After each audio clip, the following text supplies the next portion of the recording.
Yang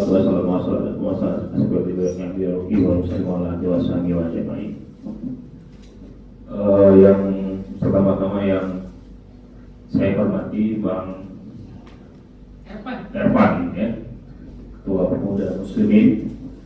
Yang saya hormati Pak Akanda Zulmadli dari PBB Syarikat Islam Aceh, dan yang saya juga hormati Adinda Yulizar Kasman, ya, PW Pemuda Muslimin Aceh.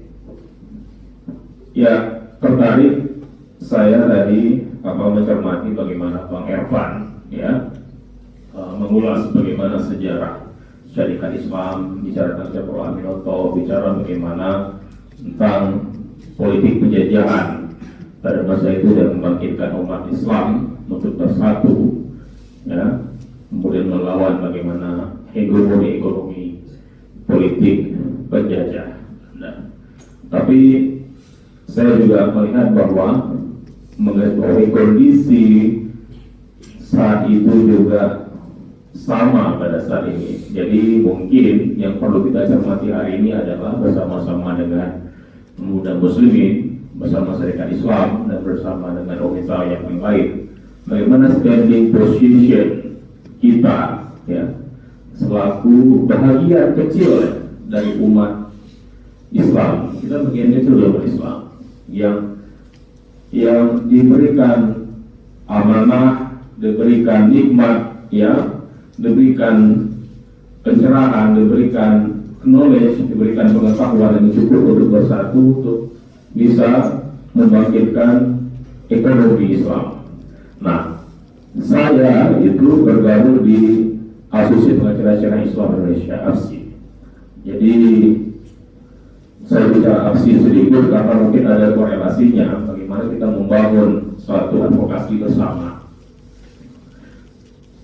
Di masa-masa yang lalu, organisasi keadvokatan, kepengacaraan itu selalu identik dengan, ya, orang-orang yang inilah, karena hukum kita itu bicara tentang hukum banyak diadopsi dari Belanda. Jadi itu banyak sekali hukum-hukum itu adalah orang-orang yang Kristen, ya.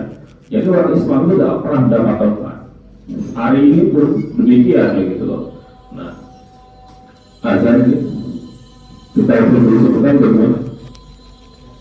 Mang moderator, beri dulu sebentar. Azan mati. Atau lanjut? Azan yang lebih. Lanjut aja. Ya, baik, saya lanjut ya. Nah, kemudian, ada urusan-urusan kita, urusan-urusan dari UIN misalnya, ya. Kemudian standar syariah yang ingin berprofesi sebagai advokat, pengacara. Nah, di mana tempatnya? Tidak ada tempat pada saat itu.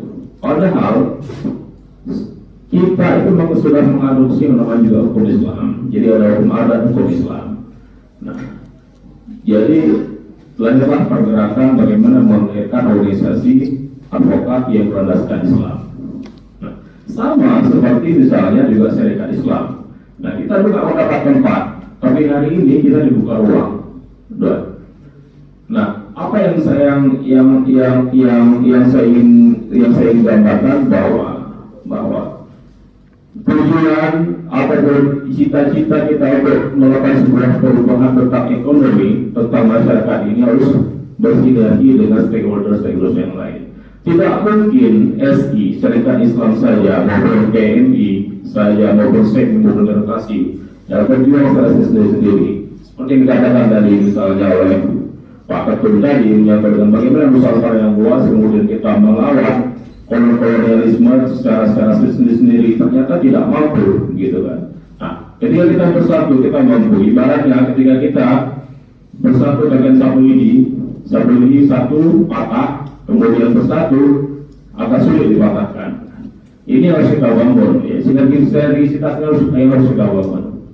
Ya, yang kedua, bahwa hari ini misalnya ekonomi Islam itu sudah mulai bangkit, ya. Misalnya ada program-program halal, kemudian ada ekonomi Islam, ekonomi syariah yang sekarang sedang dicoba dikumandangkan oleh pemerintah pusat juga. Nah, ini perlu juga terus diadvokasi dan diselidikkan. Nah, karena juga terus terang banyak juga kaum muslimin kita yang lain juga ini menganggap bahwa sama saja, program itu sama saja. Intinya juga itu juga salah satu yang dibangun oleh kemudian kalau kita misalnya bahkan ada pemikiran kalau kita mengambil uang di bank yang konvensional ternyata lebih murah dibanding dengan bank yang bank yang syariah.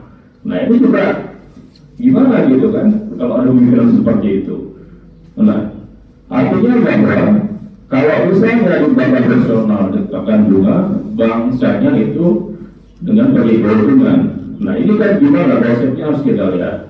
Nah jadi ini harus juga dibangun seperti itu. Nah misalnya kita harus melihat bagaimana misalnya orang-orang muslimin di pedesaan ya yang miskin misalnya, bagaimana mereka akses kepada sumber-sumber ekonomi.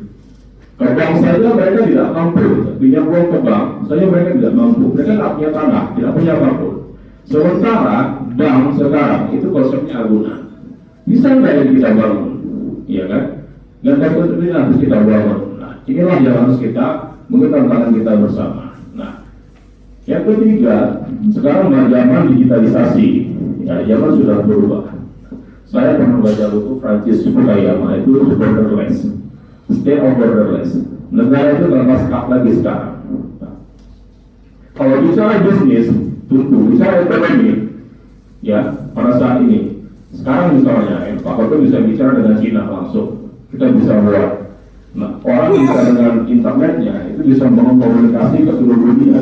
Nah, ini kan suatu peluang yang harus kita manfaatkan. Nah, bagaimana syariat Islam, ya kawan-kawan PMI, kawan-kawan berkasi bisa membangun jaringan stakeholders ini, ya seluas-luasnya. Saya pikir itu potensi yang cukup harus dilakukan ke depan. Nah, jadi bicara hari ini bukan hanya bicara ke belakang, tapi juga bicara hari esok dan juga bicara bagaimana membangun masa depan. Saya pikir isu global hari ini itu sudah sangat krusial untuk bisa dibicarakan. Misalnya menyangkut juga dengan bagaimana geopolitik, geoekonomi, bicara bagaimana politik lokal, ya yang bisa mendukung Serikat Islam, bisa mendukung ekonomi Islam, cara politik nasional hari ini juga. Dan bahkan tadi Kanda Zulwadi sudah mengatakan bahwa SI walaupun menarik jarak terhadap partai politik, tapi SI itu ada di mana-mana. Intinya bahwa hari ini ya kita bicara bagaimana membangun SI, ya bagaimana membuat sebuah perubahan di negara Indonesia ini, ya kemudian membangun dari luar maupun dari dalam.